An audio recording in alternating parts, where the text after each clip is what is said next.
ایک نیا پیر بنا ہے یہاں ڈاکٹر صاحب، کوئی ڈاکٹر صاحب ہے، پتہ نہیں کیا نام ہے، وہ کلین شیو آدمی ہے، وہ عورتوں کا پیر ہے صرف. وہ پتہ نہیں عورتوں کو کمرے میں بٹھا لیتا ہے، اکیلا پیر صاحب اور اکیلی عورت، گھنٹہ ان پہ پتہ نہیں کیا اس پہ تویز داغے کرتا ہے وہ.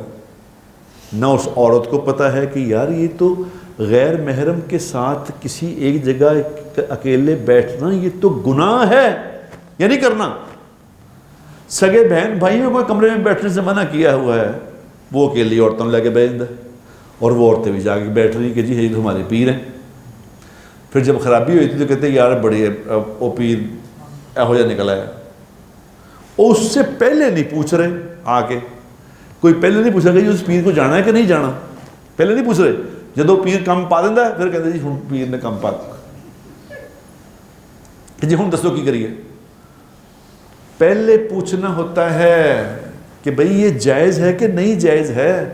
جو پیر صاحب کسی عورت کو کمرے میں علیحدہ بلا کے اس کو کوئی دم درود سکھا رہے ہیں، یہ فراڈیا نمبر 411 ہے.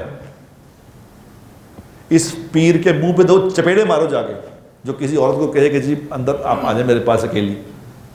اس پیر اگر میں حکومت میں ہوں نا، اگر میری حکومت ہو، خدا کی قسم میں فوراً کہوں اس کو غیر معینہ مدت کے لیے گرفتار کر لو اس کو. یہ اللہ کے حدود میں پاؤں ڈال رہا ہے. اللہ نے کہا ہے کہ کوئی غیر محرم غیر مرد اکٹھے نہ ہو، یہ کٹھی عورت کو لے کے بیٹھا ہے، گرفتار کر لو اس کو اور 4000 سال کی قید کر دو اس کو. تماشا بنایا تم نے.